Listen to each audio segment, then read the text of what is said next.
Mayor, in terms of what the federal authorities are doing, I know you're saying they're not telling you when they're going to be doing these various raids.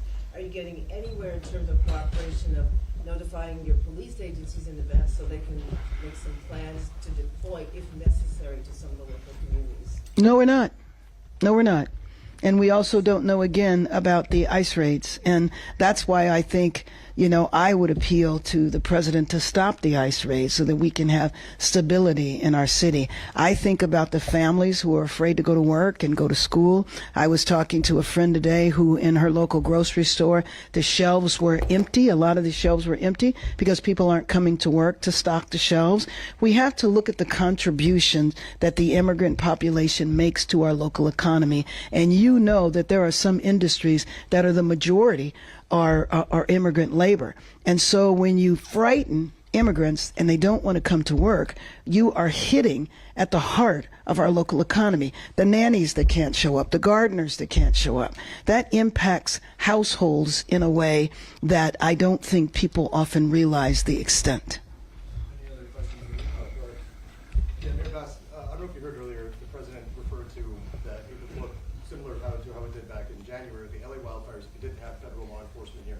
When you look at it for yourself as a leader of the city and Chief McDonald as well, what are some of the difficulties when it comes to planning, not having unison with yourself, the state, and so I think I missed the first part of it. He said the reason why the wildfires were handled was because there were federal police? He said it would look similar to how it did during the wildfires here and the aftermath if they didn't have the federal law enforcement here. Yeah, I don't know, Chief. Maybe you want to respond to that. I don't think that question, and sometimes what the president says, it's difficult to kind of understand. What I will tell you, though, is that after the wildfires, were out, the president made sure we had ample resources with the Army Corps of Engineers, and it was a significant contributing factor to us having the fastest recovery of any location in comparison to where other wildfires have taken place. It contributed to the fact that in the Palisades now we have over 2,700 lots that are cleared where people can be rebuilding now.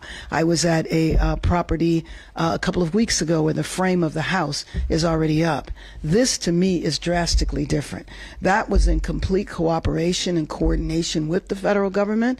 Right now we are in the dark. We don't know when things are going to happen. One thing we're sure about, and I think the chief would agree with me, is that we have the capacity to address this situation here, and we don't need armies or National Guard, especially that we didn't even ask for. And the idea that the president took the power away from the governor to do this it was really just unacceptable. But Chief, did you want to, if you want to? Thank you. To that issue, we have a protocol in place that we use, and when we are dealing with something like this where it takes some resources away from our regular patrol duties and ability to provide the service we do, we mobilize the department, and so that brings in people from vacation and our days off and allows us to use them. We've mobilized the Office of Operations, the biggest part of the department, and our motor officers. We're looking to expand that with additional officers from within.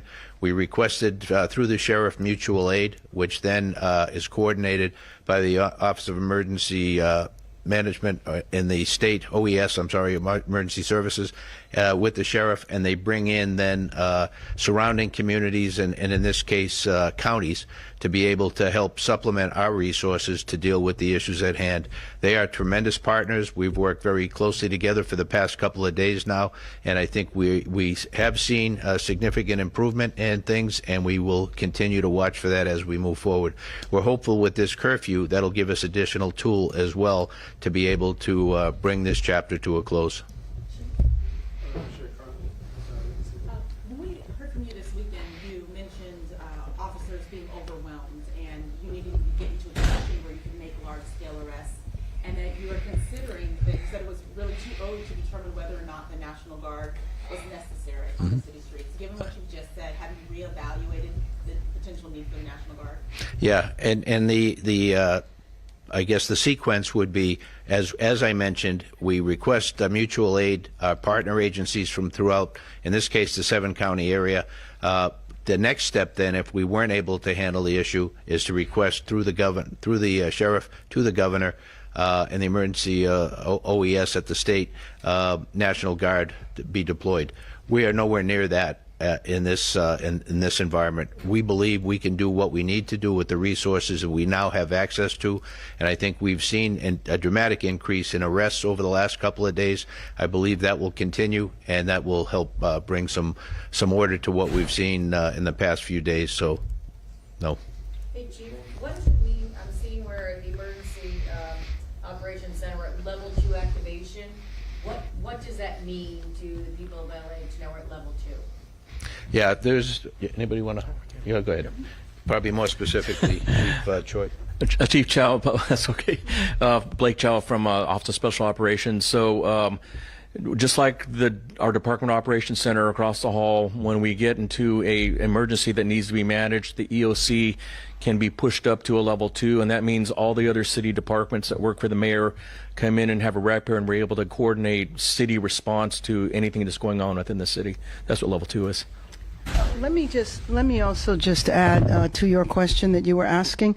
You know, now that the president has taken over authority of the National Guard, Chief, when you were describing the way it should go, now that has been disrupted. And I think that that's important. I know one of the things that the chief said that we're going to focus on is trying to gather as many local resources as possible. And that includes Los Angeles police officers and trying to bolster the officers that will be stationed downtown, because downtown is where the crisis is right now.